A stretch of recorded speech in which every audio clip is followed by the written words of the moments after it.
రామారావు గారు, రాజీవ్ గాంధీ గారు, చంద్రబాబు,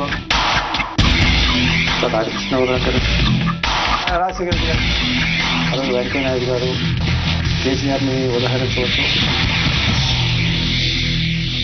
నెక్స్ట్ ఏం జరగబోతుంది దగ్గుబాటి గారు? దీనికి నెక్స్ట్ మీరు ఫర్దర్ ఎడిషన్ తీసుకొస్తా అంటున్నారు. ఈ ఎడిషన్లో నెక్స్ట్ యాడ్ కాబోతున్న అంశాలు ఏంటి? యాడ్ కాబోతున్న అంశాలు పెద్దగా ఉంటాయని నేను చెప్పట్లేదు. కొన్ని అంశాలు మాత్రం యాడ్ అవుతాయి. అవి ఇలానే కొంతమంది నాతో చెప్తున్నటువంటివి, కొన్ని ఒకటో రెండో నేను మర్చిపోయినటువంటివి, అవి మాత్రమే పొందుపరుస్తాం. రాస్తూ ఉన్నాను ఇప్పుడు ఇంకొక పుస్తకము. అది తెలుగు వారి చరిత్ర ఏర్పాటు వాదము అనేటటువంటి దాని మీద మాత్రం నేను అనేక అంశాలని నేను నాకు అనుభవం ఉన్నటువంటి కానివ్వండి, లేకపోతే నేను చూసినటువంటి కానీ, లేకపోతే నేను చరిత్రలో చదువుకున్నటువంటివి కానివ్వండి, ఇవన్నీ కూడా క్రోడీకరించుకుంటూ అనేక రెఫరెన్సెస్ బుక్స్ అన్నీ కూడా మెన్షన్ చేస్తాం దానిలో. ఆ విధంగా అనేక బుక్స్ చదివిన తర్వాత ఒక అభిప్రాయానికి వచ్చి ఒక ఆర్డర్లో ముందు అసలు తెలుగు, తెలంగాణ, ఆంధ్ర చరిత్ర 2400 సంవత్సరాలు ఉన్నటువంటి చరిత్రలో ఏ భాగం ఎవరు పరిపాలించేటటువంటి చూసుకోవాలి. ఆ తర్వాత బ్రిటిష్ పరిపాలన కింద, నిజాం పరిపాలన కింద, దొరల పరిపాలన కింద ఉన్నటువంటి వైరుధ్యాలని, ఆ ఆంధ్ర ఏరియా డెవలప్మెంట్కి సంబంధించినటువంటి విషయాన్ని, ఆ తర్వాత విశాలాంధ్ర, ప్రత్యేకాంధ్ర ఏర్పాటు, ఇవన్నీ రికార్డు అయి ఉన్నవి. వాటిని ఒక క్రమంలో తీసుకొచ్చి, ఒక బుక్ రూపంలో తీసుకొచ్చి ప్రస్తుత పరిస్థితి, జయాంధ్ర, జై తెలంగాణ ఉద్యమం, ఇవన్నీ కూడా పెట్టి తర్వాత డెవలప్మెంట్, ముఖ్యమైనటువంటిది డెవలప్మెంటల్ ఆస్పెక్ట్లో విశాలాంధ్ర అయిన తర్వాత ఏ ప్రాంతం ఏ విధంగా డెవలప్ అయింది అనేటటువంటిది రికార్డు పూర్వకంగా చెప్పాల్సినటువంటి కూడా బాధ్యత ఉంది.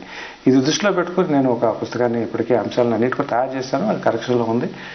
అతి త్వరలో దాన్ని విడుదల చేయాలని నా కోరిక. అంటే మీరు స్కూల్ రోజుల్లోనే స్కూల్ బైకట్ అయితే మీరు మాత్రం స్కూల్ నడిపించినట్టుగా ఒక చాప్టర్ చదివాను దాంట్లో. సో ఆ రోజు నుంచే సమైక్యవాదుల ఇప్పుడు జరుగుతున్న ఉద్యమాల నేపథ్యంలో మళ్ళీ మీరు ఆ పుస్తకం రాయడానికి ఈ సమైక్యవాదం మళ్ళీ కారణం అనిపిస్తుంది. అదే 69లో నేను స్కూల్ పీపుల్ లీడర్గా ఉండి మా కారంచేడు హై స్కూల్ని ఆ రోజున అన్ని స్కూల్స్ మూసి అటు చీరాల, పర్చూరు, బాపట్ల ఇవన్నీ కూడా ర్యాలీ చేస్తూ ఉంటే మా ఒక్క స్కూల్ని నేను సమైక్యవాదం అనేటువంటి నిదానంతో నడిపించి ఒక్కరోజు కూడా నాగా పెట్టకుండా 69 యాజిటేషన్లో నేను నడిపాను అనేటటువంటిది నేను రాసుకున్నాను. నేను సమైక్యవాదం అనేటటువంటిది ఒక వాదన. ఆ తర్వాత నేను 6 సంవత్సరాల క్రితం ఈ 2 రాష్ట్రాలుగా ఉంటే తప్పేమీ లేదు, అన్నదమ్ములుగా విడిపోతే ఏ ప్రాంతం ఆ ప్రాంతం అభివృద్ధి చేసుకోవాల్సినటువంటి ఆవశ్యకత ఉంది అని కూడా నేను 6 సంవత్సరాల క్రితం కూడా రాశాను. నేను ఇవాళ ఉన్నటువంటి నేపథ్యంలో నేను ఇవన్నీ కూడా క్రోడీకరించుకుంటూ ఒకే రకంగా అభిప్రాయం ఉంటుంది ఒక అనేటటువంటిది కరెక్ట్ కాదు. మారిన పరిస్థితుల్లో బట్ట ఏ రకంగా అభివృద్ధి అనేటటువంటిది ఇంపార్టెంట్, ఏ విధంగా దేశ సమైక్యత అనేటటువంటిది ఇంపార్టెంట్, ఇప్పుడున్నటువంటి పరిస్థితుల్లో ఏది మంచి ఏది చెడు అనేటటువంటిది ఒక నిర్ణయానికి వచ్చి దాన్ని కూడా ప్రస్ఫుటించాల్సినటువంటి అవసరాన్ని ఈ యొక్క పుస్తకంలో నేను తప్పకుండా చెప్తాను. అంటే మీరు క్రోడీకరించిన అంశాల మేరకు చూస్తే జయాంధ్ర అనే తప్పు లేదా రాష్ట్రాన్ని విభజించడం తప్పు అనే కన్క్లూజన్కి మీరు వచ్చినట్టు అనిపిస్తుంది.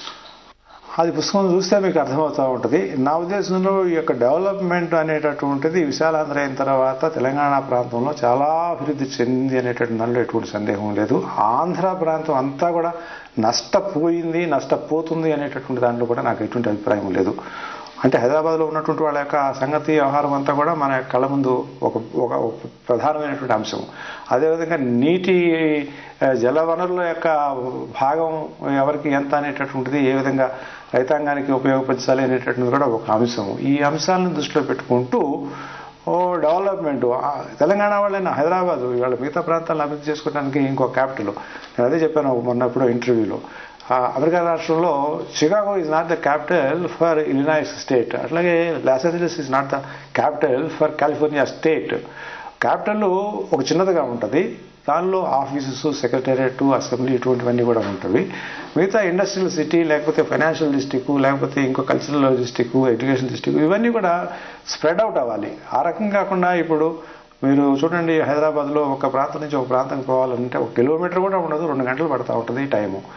ఇది ఇంకా ఎంత సమంజసమో దీన్ని ఈ విధంగా ఒత్తిడి చేయటం అనేటటువంటి నేను చెప్తా ఉంటే నిజమే కదా అనేటటువంటి చాలామంది నాకు ఆ ఇంటర్వ్యూ చూసిన తర్వాత చెప్పారు. అలా వీళ్ళైనా ఇంకో క్యాపిటల్ కట్టుకోవాలి, ఆంధ్ర వాళ్ళైనా ఇంకో క్యాపిటల్ కట్టుకోవాలి. ఇట్లా క్యాపిటల్ అనేటటువంటిది ఒక ప్రయోగం తోటి పాటు ఇండస్ట్రియల్ ఏరియా, తర్వాత అటు ఫైనాన్షియల్ ఏరియా, డిస్ట్రిక్ట్స్, ఇవి డెవలప్ చేసుకోవటం అనేటటువంటిది స్ట్రాటజిక్గా వెళ్ళకపోతే భావి తరాల వారికి మనం రెస్పాన్సిబుల్గా చేసినటువంటి వాళ్ళం కావు.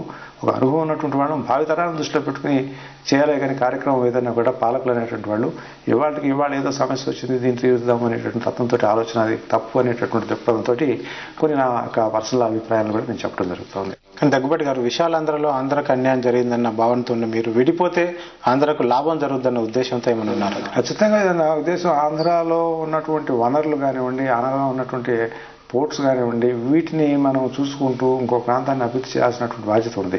అది విడిపోద్దా లేకపోతే అది కలిసి ఉంటుందా అనేటటువంటి కాకుండా అక్కడ ఉన్నటువంటి యొక్క ఈ గ్యాస్ నిక్షేపాలు కానివ్వండి, లేకపోతే అటు విశాఖపట్నం, అటు గంగవరం, ఇటు వైపు అందరూ ఇప్పుడు చీరాల ఓడరేవు వస్తూ ఉంది, కృష్ణపట్నం ఓడరేవు వస్తుంది. ఈ ఓడరేవుకు అనుబంధంగా అనేక పరిశ్రమలు ఓడరేవు అనేటటువంటిది పరిశ్రమలు, ఇది ఒక అనుసంధానమైనటువంటి వ్యవహారం. దీన్ని దృష్టిలో పెట్టుకుని డెవలప్ చేసుకోకుండా వెనక్కి కనుక వెళితే మనం దీర్ఘకాలికంగా నష్టపోతాం. ఇక్కడ చూడండి, ఈవేళ ఇక్కడ హైదరాబాద్లో ఫార్మా ఇండస్ట్రీ మొత్తం దేశంలో 80% ఆంధ్ర ఫార్మా ఇండస్ట్రీ అయితే దానిలో 90% ఇక్కడే ఉన్నది. అలానే సిమెంట్ ఇండస్ట్రీ దేశంలో ఒక 1/3 of the total production of cement is from Andhra. దానిలో 80% తెలంగాణలో ఉంది. హోటల్స్, సినిమా స్టూడియోస్, లేకపోతే అనేక కేంద్ర సంబంధించినటువంటి సెంట్రల్ యూనివర్సిటీస్ కానివ్వండి, ఆర్ఆర్ ల్యాబ్స్ కానివ్వండి, భారత డైనమిక్స్ కానివ్వండి, ఐడిపిఎల్ కానివ్వండి, ఐసీఎల్ కానివ్వండి, ఇలా ఎన్నో సంస్థలు, దాదాపు ఒక 50-60 సంస్థలు ఇక్కడ నెలకొల్పబడిపోయినాయి. ఇవి ఇంకా ఒత్తిడి చేసి హైదరాబాద్ని ఆ రకంగా క్రష్ చేసే కంటే కూడా ఇవి డివైడ్ చేసుకుని, దీంట్లో డివైడ్ చేసుకోవటం అంటే అవి డిస్ట్రిబ్యూట్ చేసుకుని వేరు ప్రాంతాల్లో అభివృద్ధి చేసుకోవడం అనేటటువంటిది చాలా అవసరమైనటువంటి సందర్భం ఇది. సో ఎప్పటిలాగా మేము రెండో పుస్తకాన్ని ఆశించవచ్చు? ఒక ప్రయత్నం ఒక రఫ్ రాసుకోవటం జరిగింది, దాన్ని ఎడిట్ చేసుకోవటము, దాన్ని కరెక్ట్ చేసుకోవటము ఈ కార్యక్రమం ఉంది. కాబట్టి దాదాపు ఇది ఒక 15-20 రోజులు, నెల రోజులు మ్యాక్సిమంలో చేయడానికి నా ప్రయత్నం జరుగుతుంది. ఓకే, ఒక చరిత్ర కొన్ని నిజాలు వెనుక తనకి ఎలాంటి రాజకీయ ఉద్దేశం లేని డాక్టర్ దగ్గుబాటి తన రెండవ పుస్తకాన్ని రాష్ట్ర విభజనపైన దృష్టి పెట్టి రాస్తున్నారు. ప్రస్తుతం తెలంగాణ ఉద్యమం, అటు సమైక్యాంధ్ర ఉద్యమం జరుగుతున్న నేపథ్యంలో వస్తున్న ఈ పుస్తకం మరిన్ని సంచలన సృష్టిని చూడాలి. ఇది డాక్టర్ దగ్గుబాటితో స్పెషల్ ఇంటర్వ్యూ. మరిన్ని న్యూస్ అప్డేట్ కోసం చూస్తూనే ఉండండి G24 గంటలు.